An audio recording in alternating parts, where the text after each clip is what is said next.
to Belmont Bunch. Don't know what to do with my hands. It's been a while.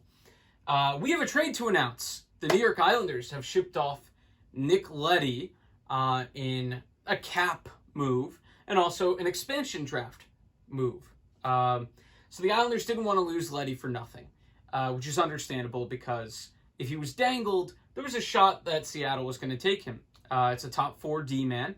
It's a guy on a 1-year deal, so you could flip him at the deadline. That's really good for an expansion team. Detroit will probably be flipping Nick Leddy as well, but in the meantime, he can help some of their younger defensemen along and probably play a lot of heavy minutes. Although, what we saw from Leddy this year and last was concerning, and this is going to sound mean. I think he is replaceable for the Islanders. But in being mean, I want to also, give him the credit for his time as an Islander. When he came in tandem with Johnny Boychuk, it was kind of a signal that the Islanders were, they weren't done being bad yet, but they were turning it around. 14-15 was a big year for the franchise. Both of those guys were huge for the Islanders. When the Islanders acquired those guys in subsequent moves in the offseason, I think it was 2013-14 offseason, it was a big, get for the Islanders. They didn't give up much in either. Garth Snow did a good job in those trades. And Nick Leddy has been a good Islander and was kind of a symbol of the Islanders going out and starting to figure things out as a franchise. And I feel for him that he doesn't get to kind of, see it through with the Islanders. But he performed fairly admirably to that deal that he was given. He and Boychuk, Boychuk with a career-ending injury, which we'll get to in terms of cap stuff, they meant a lot. And I wish Nick Leddy nothing but the best over playing with Greiser and maybe Franz Nielsen. I don't know what Franz is up to at this point, not scoring. My favorite Islander ever. Anyway, for the Islanders side of the deal, they get Richard Panik at the disco. I had to do it. I accept the yellow card. Panik is coming in. Yes, that is part of his name. It's the exclamation point. He's coming in, another middle 6 guy. There are a lot of middle 6 guys, so not clear quite yet what the Islanders plan to do with him. They might lose him in the expansion draft.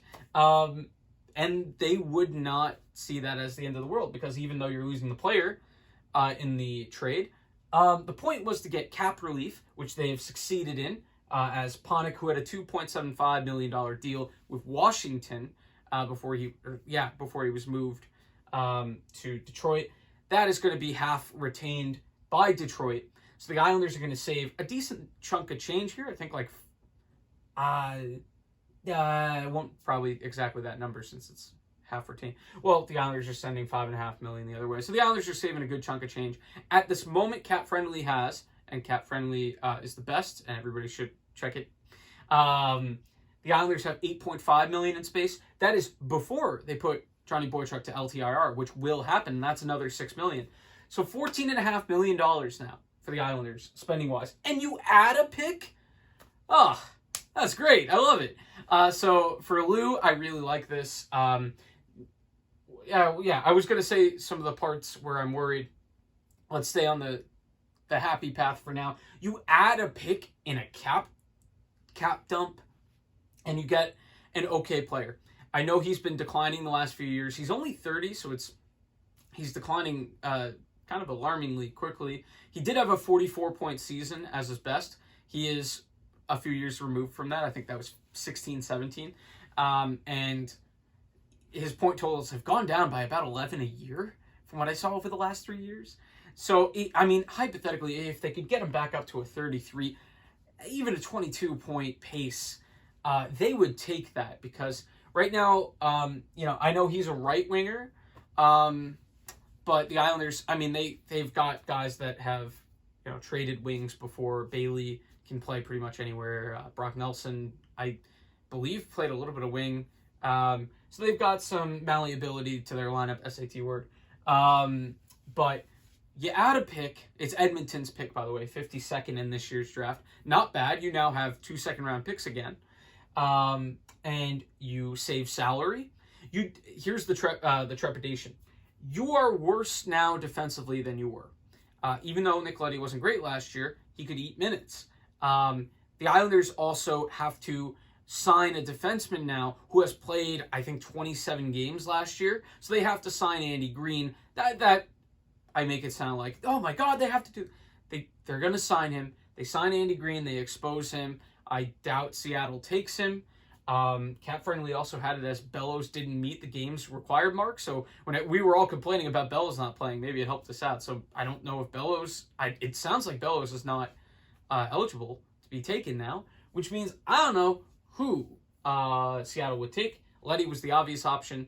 Who knows? I don't think they're going to expose Eberle now.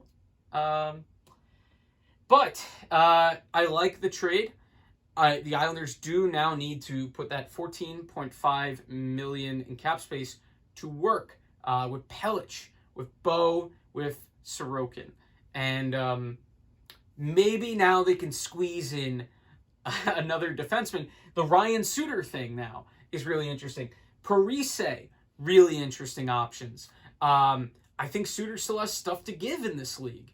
And if, both of them are best buddies, and Parise has an attachment to Lou and from his time in New Jersey, and Suter has attachment to Trotz in his time in Nashville.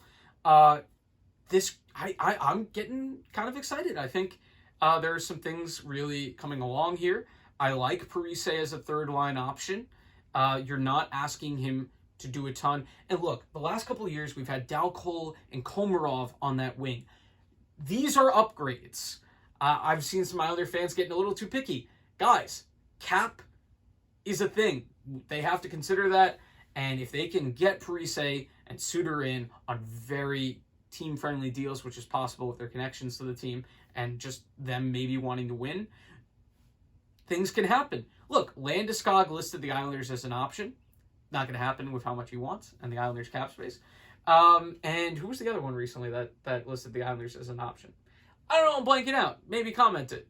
But Landeskog was the one I was thinking of. Anyway, but for now, good trade, work to do. The Green signing, and then figuring out, the Yankees just gave up another home run, and then figuring out, who's going to replace that top 4 spot. Samuel Bolduc and Robin Salo maybe are going to get a shot this year. Andy Green could be the 7th. I'd like the young guys to get a shot. I don't know. Things are kind of coming together. I will have another video probably prior to the expansion draft, going through the lineup as currently constructed and where who's available, who I think they can add, as things become more clear. And we will be live streaming that Wednesday night, assuming my job doesn't have me do something last minute, which can happen.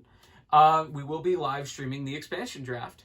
And I'm going to die wearing that sweater because it's going to be 1,000,000,000 degrees if I wear that. So I'm probably going to wear like a really oversized t-shirt I got last year. Anywho, thanks for tuning back in to Belmont Bunch. Looking forward to live streaming. Thank you. That's it. Just thank you.